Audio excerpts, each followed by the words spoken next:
I would like to say that you should all be smarter, but I don't know how to be could be smarter. We don't know anything how to improve intelligence, and suppose we don't really know anything about how to improve industriousness either. But I can tell you that people who are industrious come up with a strategy for solving the problem that's ahead of them. If you want to know something about yourself, you sit on your bed one night and say to yourself, you got to be in this, like you this way, this no game, this. What's one thing I'm doing wrong? That no, I'm doing wrong. That good fish. That good fish. You meditate on that, you get an answer, and it won't be one you watch, but it will be the necessary one. In this video, we explore some of his best kept secret for maximizing focus and achieving long-term success, so that you can study smarter, not harder. Now, often people to fix the thing you repeat every day. Because people tend to think of those things as travel, right? You get up, you brush your teeth, you have your breakfast, and have your routine that you go through every day, where there's no probably constitute 50% of your life. And we will think, well, they are mundane and don't need to pay attention to them. No, no, that's exactly wrong. The thing you do every day, those are the most important thing you do. Hence now, all you have to do is to do the arithmetic.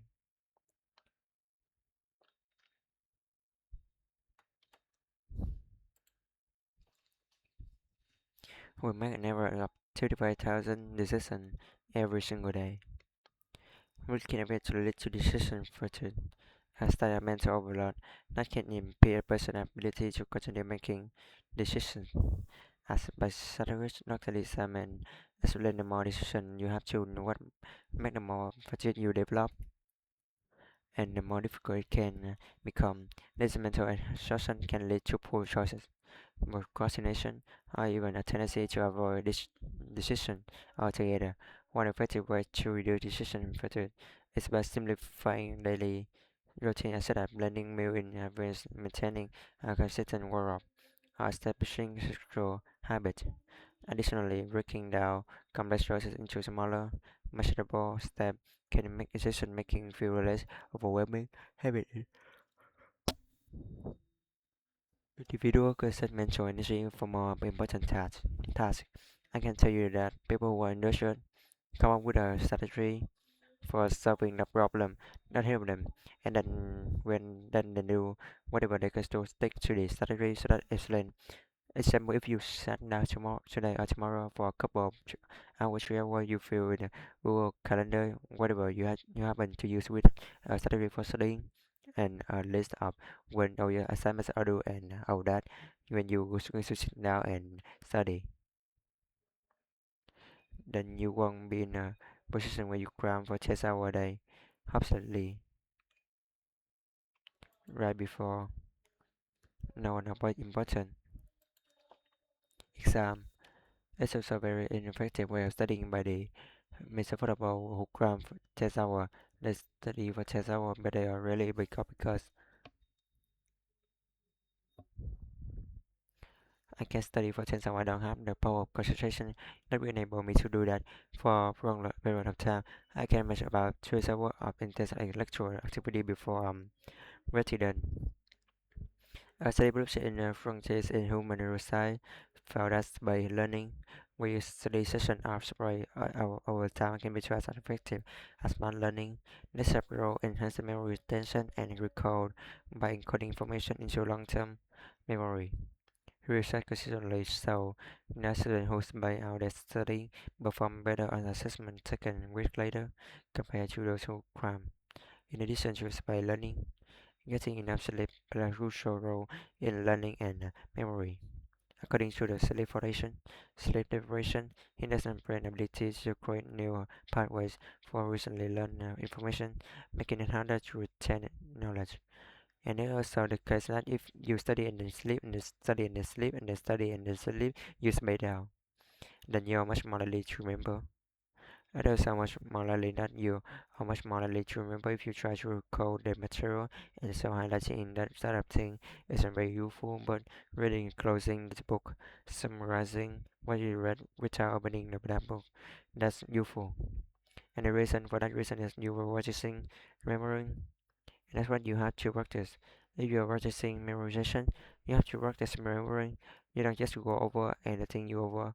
That will help you with recognition memory, but it won't help you with recall memory. The best thing you can do is read and write every day. Couple hours every day. Write about things you find important and see if you can discover what you believe to be true. And that will your foundation. And it's unbelievably practical. Research believed by Jackson V. was that Brigham Young University explore reading literary fiction enhance personal ability to understand others' skill well that a terror of mind. This refers to the human capacity to recognize that others have belief and desire desire different from their own in the study. Participants were divided to group and state different reading material afterward. They took a test measuring their ability to perceive other emotion. The results saw that those who read during fiction score significantly higher than those who read it not read at all. So what seems to happen is stories that they distill. So they watch people watch people, and then they tell story about what they see.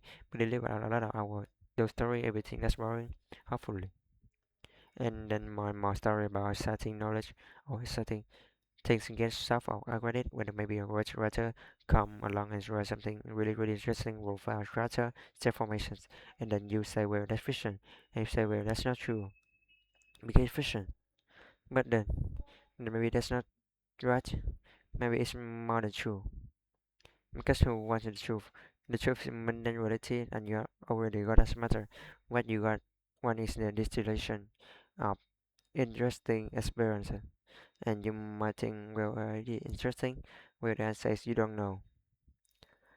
That's the thing that's so cool. Wait till about behavior, you tend to think about voluntary behavior with a motivation to stay with this kind of it. Actually, depending on the situation, autonomic response. For example, when you food the brain and you start to think about food and start to organize your behavior toward food as and to perceive the world that way study and everybody are separate bear for food, and so it's useful to think about motivated study and a micro personality. A connection article from Connection Today tells us the scientific truth behind the physics to you make a mental memory and actual reaction second neurocycle so they have different driving dynamics. This phenomenon is explained by Snap law, which states that neurons that fire together wire together. In other words, if you do something in association with something else, the truth is you will get interline at the neural level. This principle highlights the brain's ability to stronger neural connection through repetition and association. For example, if someone repeatedly visualizes themselves speaking confidently in a public, the brain starts to reinforce the same neural pathways used in actual public speaking, emotionally improving their real-life performance. Even when you're just walking to where you want to go, if you're successfully walking in there, your brain chart what you're doing. There are cells that are activated while you are doing it, and when you're doing with self-edit, with self-you desire. Then the dopamine flows those little neurons that are active and need maximum growth and progress. And so, as you practice something, that working the second let's say is activated as you are practicing, it's about the dopamine that make it stronger. Let's feel good. It's growth. It's part of workout state emotion, and if you state motion move, encourage you to develop a habit of practice that practice so one takes a word really where I say it don't matter habit of pushing thing are gonna do for you because you build that into that what happened is become addicted to something you build a little monster inside you that grow is there's a one after one goal despite everything else it's not a good outcome.